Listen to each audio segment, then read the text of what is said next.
Deep in the rainforests of Indonesia, life begins high above the ground. Here, among ancient trees and endless green canopies, orangutans spend their days climbing, learning, feeding, and resting in nests woven carefully from branches and leaves.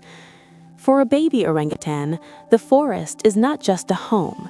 It is a classroom, a playground, a place of safety, and above all, it is where a mother teaches her child everything he will need to survive. But not every young orangutan is given that chance. Some are torn from the forest before they ever truly know it. Some lose everything before they are even old enough to understand what has been taken from them. And some, against all odds, survive. This is the story of one little orangutan, a baby who came into human care on the edge of death, and who for a time learned how to live again. His name in this story is Arka, and this is the story of the little one who chose the light. When Arka was found, he was still just a baby, but the place where rescuers found him was no place for a child of the forest. He was being kept in a cage so small it had been built for a cat. The cage sat inside an empty room. No trees, no sunlight filtering through leaves, no space to climb, no mother nearby. Only confinement, silence, and suffering. By the time rescuers reached him, Arka was in critical condition. He was severely malnourished, his small body was dangerously dehydrated, his digestive system needed immediate attention, and most of all, his failing body had to be supported carefully, gently, and constantly. He was so weak that he could not be left alone, so the caregivers stayed with him day and night, 24 hours a day. Through the long hours of darkness, they monitored his breathing, they checked his temperature, they kept him warm, they fed him slowly and carefully. They cleaned him, comforted him, and remained by his side when he was too weak to respond. For a baby orangutan, early life is supposed to be full of touch, security, and closeness. Without a mother, orphaned infants can fade quickly, not only physically, but emotionally. So the care Arka received was more than medical, it was also deeply human. Gentle hands, soft voices, steady presence. The kind of care that says, you are safe now, you are not alone. In those first days, there was no certainty, only hope. And sometimes, hope is the most powerful thing in the room. Slowly, almost imperceptibly, Arka began to respond. Not all at once, not dramatically, but in the small, precious ways that matter most. A steadier breath, a lower fever, a little more strength in his limbs, a little more awareness in his eyes. To someone outside the room, these changes might have seemed tiny. To those who had seen how close he came to death, they were everything. Recovery in a case like Arka's is never instant.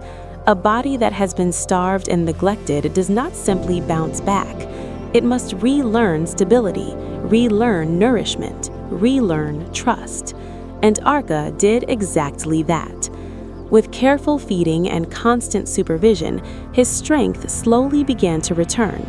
The emptiness in his body was replaced day by day with the first signs of life reclaiming its place. His hair began to grow back. His eyes grew brighter. His tiny hands, once limp with weakness, began to reach again. And with recovery came something even more beautiful. The return of personality. Because healing is not just about staying alive, it is about becoming yourself again. As Arka improved, he entered a new phase of his journey. He was no longer only a patient, he was now a student of the forest. At the Orangutan Forest School, rescued young orangutans are given something incredibly important: the chance to relearn what captivity and trauma tried to erase. Here, they begin to climb, to explore, to socialize, to build confidence in the world they were born to inhabit. For a baby orangutan, these lessons would normally come from a mother. She would teach him what to eat, how to move through the trees, where to That's it, rest, little and one. how to Keep survive. drinking. But for babies like You're safe Arka, now. that knowledge must be rebuilt through rehabilitation, patience, and time. At first, Arka was cautious. His body had only recently begun to recover, and the world around him was still new again. He watched, he observed, he learned by seeing others, and then slowly he started to join them. He reached upward, he tested branches, he began to climb. For the caregivers watching below, these moments were deeply emotional, because the little one who had once been too weak to lift himself was now reaching for the trees. And in that reaching was something powerful: instinct returning, confidence returning, life returning. Before long, Arka's transformation became impossible to ignore. He was no longer the fragile, silent infant rescued from a cage. He had become an active, playful young orangutan. He loved to swing from branch to branch, tree to tree, with surprising ease. He moved quickly, sometimes so quickly that caregivers described him as moving like lightning when food was found in the trees. And Arka loved food. For those who knew how underfed he once was, that detail meant everything. His appetite was more than a simple joy. It was proof of healing. His little belly began to grow rounder. His body became stronger. His coat continued to fill in. Watching him eat, play, and grow was a blessing for the people who had once feared they might lose him. And it was not only his physical health that improved. Arka also got along well with the other orangutans. He played with them, learned beside them, shared space with ease. He was healthy, he was social, he was curious, and perhaps most beautifully of all, he seemed happy. There was even a playful side to him that those around him came to adore. He loved what caregivers sometimes called the jungle furniture around him, the leaves, branches, and natural materials that became toys in the hands of a clever orangutan. He was often seen with a large leaf draped over his head like a floppy hat. It was a small, funny moment, but for the people who knew his past, it meant so much more, because a child who plays is a child who has started to feel safe. As time passed, Arka continued to grow in confidence. He progressed through the levels of rehabilitation, moving steadily toward greater independence. One of the clearest signs of that progress came at night. Instead of always returning to the night cages, Arka began sleeping in nests in the forest. For orangutans, nest building is essential.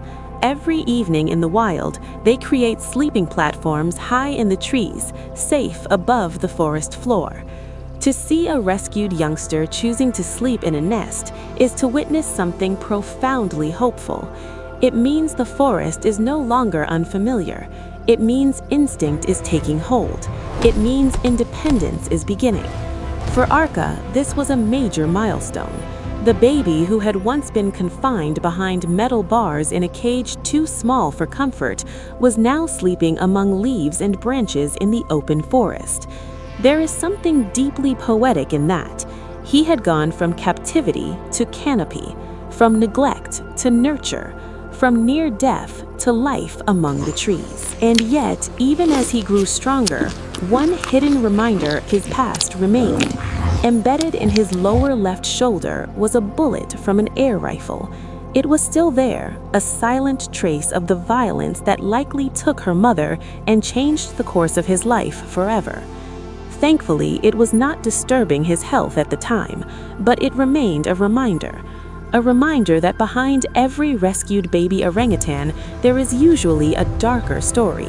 A story of loss, of conflict, of a forest life interrupted by human cruelty. And Arka carried that story inside him as he learned once more to climb, play, and trust. For the caregivers who looked after him, Arka became more than a rescue case. He became family. They knew his habits, his energy, his little personality, his love of food, his speed in the trees, his playful leaf hat. They had seen him at his weakest, and they had seen him become strong. That kind of journey creates a bond that runs deep. In wildlife rescue and rehabilitation, people often speak of keeping the focus on the animal's future independence, and rightly so. But that doesn't mean love is absent. It means love must sometimes take the form of helping an animal return to the wild world rather than keeping him close. Arka was loved in exactly that way, protected, watched over, guided, given the chance to become what he was always meant to be. And for a time, that chance blossomed beautifully. Then, in mid-September, everything changed. Arka suddenly fell seriously ill. There had been no long warning, no slow decline over many months. His condition became critical quickly. He was moved indoors immediately so he could receive closer treatment and intensive medical care. The caregivers stayed by his side around the clock. Once again, there were long hours of monitoring, treatment, and hope. But this time, the danger was different. Arka was diagnosed with a systemic bacterial infection, an illness severe enough to affect the entire body. The team did everything they could. They treated him intensively. They remained close. They watched for signs of improvement. But despite their efforts, Arka's condition continued to worsen. For those who loved him, this must have been devastating, because this was not the helpless infant they had just met. This was Arka, the climber, the playful one, the little boy with the growing belly and the leaf hat, the survivor. And now, once again, they were being asked to watch him fight for his life. Eventually, Arka fell into a coma, and then, surrounded by the people who had cared for him like family, he passed away. It is difficult to put into words the grief of losing a life that had already overcome so much. Arka had once been given a second chance, and he used it beautifully. He had known safety, he had known play, he had known the forest, he had known companionship, he had known love. That does not erase the pain of his loss, but it does matter, because without rescue, Arka's story might have ended in that small cage, unnamed and unseen. Instead, he was given time to heal, time to grow, time to swing through the trees, time to eat, climb, play, and sleep in the forest as an orangutan should, time to be loved. And perhaps that is one of the deepest meanings of rescue. Not the promise that every life can be saved forever, but the promise that every life matters enough to fight for. Arka's story is one of heartbreak, but it is also one of courage. It is the story of a baby brought back from the edge of death through patience, skill, and compassion. It is the story of a child of the forest who, after unimaginable suffering, found joy in the trees. It is the story of what human cruelty can do and what human kindness can repair. For every orangutan like Arka who is rescued, many others still remain at risk. Their forests shrink, their mothers are killed, their young are taken, and their future grows more uncertain. That is why stories like this matter, because they remind us that conservation is not only about protecting species, it is about protecting individuals, lives, mothers and babies, small hands reaching for branches, young eyes learning the world, creatures who feel hunger, comfort, fear, and joy. Arka may be gone, but the light of his life remains in the people who remember him, in the caregivers who thought for him, and in every rescued orangutan still learning how to be wild again. He arrived in darkness, weak, fevered, starving, alone. But that is not how he is remembered.